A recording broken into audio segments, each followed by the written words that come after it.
మహబూబ్ నగర్ జిల్లా జడ్చర్ల మండలంలో 5 ఎకరాల భూదాన్ భూమికి శటగోపం పెట్టిన నాయకులు. కోట్లు విలువ చేసే భూమి గోల్మాల్లో కీలకంగా వ్యవహరించిన రెవెన్యూ అధికారులు. చిన్న మాట మార్పుతో కోట్ల రూపాయలు విలువ చేసే భూమి గద్దల్లా తన్నుకుపోయిన మాజీ పాలకులు. భూదాన్ భూమి గోల్మాల్ పూర్తి వివరాలు మీకోసం. మహబూబ్ నగర్ జిల్లా జడ్చర్ల మండలంలోని పోలేపల్లి గ్రామానికి చెందిన నారాయణ రెడ్డి 1956 సంవత్సరంలో సర్వే నెంబర్ 389/2లో తనకు సంక్రమించిన 5 ఎకరాల భూమిని భూదాన్ బోర్డుకు రాసి ఇస్తూ తన బావ అయిన ఎల్కే బుచ్చిరెడ్డికి ఆ భూమిపై సర్వ హక్కులు ఇవ్వాల్సిందిగా కోరడంతో 1971 సంవత్సరంలో భూదాన్ యజ్ఞ బోర్డు కార్యాలయం నుంచి ఆయనకు ప్రొసీడింగ్స్ సంక్రమించాయి. బుచ్చయ్యకు వారసులు లేకపోవడంతో ఆయన మరణానంతరం ఆ భూమి భూదాన్ బోర్డుకు చెందాలి. కానీ కొందరు నాయకులు తెలివిగా ఒక తప్పుడు సాదా బైనామా కాగితాన్ని సృష్టించి భూ యజమాని బూజుల శ్రీనివాస్ రెడ్డి అనే వ్యక్తికి అమ్మినట్లు 2010లో రికార్డులు అమలు చేసుకునేందుకు ప్రయత్నం చేశారు. ఇట్టి భూమి గతంలో నారాయణ రెడ్డి తండ్రి రామయ్య 5 ఎకరాల భూమిని భూదాన్ యజ్ఞ బోర్డుకు దానం చేస్తూ సదరు భూమిని తిరిగి నిరుపేదైన ఎల్కే బుచ్చయ్యకు అసైన్ చేశారని భూదాన్ యజ్ఞ బోర్డు కలెక్టర్కు నివేదిక అందించింది.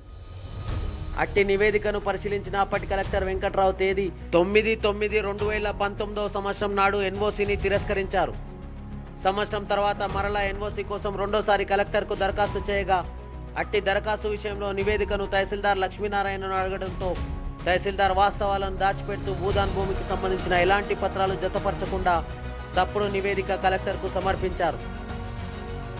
అట్టి తప్పుడు నివేదికను సరైనదిగా భావించిన కలెక్టర్ ఎన్ఓసి జారీ చేయడంతో తహసీల్దార్ ఇతరుల పేరు మీద భూదాన్ భూమిని రిజిస్ట్రేషన్ చేశాడు. ఇదే సమయంలో జడ్చర్ల తహసీల్దార్ కార్యాలయంలో డిప్యూటీ తహసీల్దార్గా విధులు నిర్వహించేందుకు లక్ష్మీనారాయణ వచ్చారు. ఇక్కడ విధులు నిర్వహిస్తూనే ఆయన తహసీల్దార్గా పదోన్నతి కూడా పొందారు. ఇంకేముంది, కిష్టారం గ్రామానికి చెందిన నాయకుడు శ్రీనివాస్ రెడ్డి పేరు మీద భూమి అమలు కోసం చక్రం తిప్పారు. మొదట ఆయన భూమి రెవెన్యూ రికార్డులో భూదాన్ అని రాయడంతో పాటు ప్రొహిబిటెడ్ లిస్టులో ఉందని జిల్లా కలెక్టర్కు నివేదించారు. దీంతో కలెక్టర్ విచారణ చేసి పూర్తి వివరాలు తెలపాల్సిందిగా ఆదేశించడంతో ఇక్కడే అసలు కథను రచించారు రెవెన్యూ అధికారి. అదేంటంటే రికార్డులో ఉన్న భూమిని భూదాన్ భూమి అని రాయకుండా కేవలం ఇది ప్రభుత్వ భూమి కాదు అని చిన్న మాట మార్పుతో మొత్తం కథను మార్చేశాడు.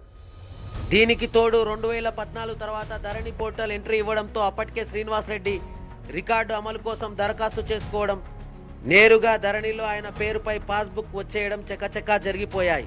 ఇంకేముంది, తనకున్న తెలివితేటలతో సదరు తహసీల్దార్ భూమి వేరే వారి పేరిట రిజిస్ట్రేషన్ చేసేందుకు రంగం సిద్ధం చేసి తాను ఎన్నికల సమయంలో ఇక్కడి నుంచి బదిలీపై వెళ్లిన వెంటనే ఇన్ఛార్జ్ తహసీల్దార్తో రాత్రి 8:30 గంటల ప్రాంతంలో రిజిస్ట్రేషన్ చేయించారు. ఇక 2023 ఎన్నికల తర్వాత ఈ తతంగాన్ని నిశితంగా గమనిస్తూ వచ్చిన ప్రస్తుత ఎమ్మెల్యే అనిరుద్ రెడ్డి ఆ భూమిని తిరిగి ప్రొహిబిటెడ్లో పెట్టించి ఉన్నతాధికారులు తిరిగి విచారించేలా చర్యలు తీసుకుంటున్నట్లు సమాచారం.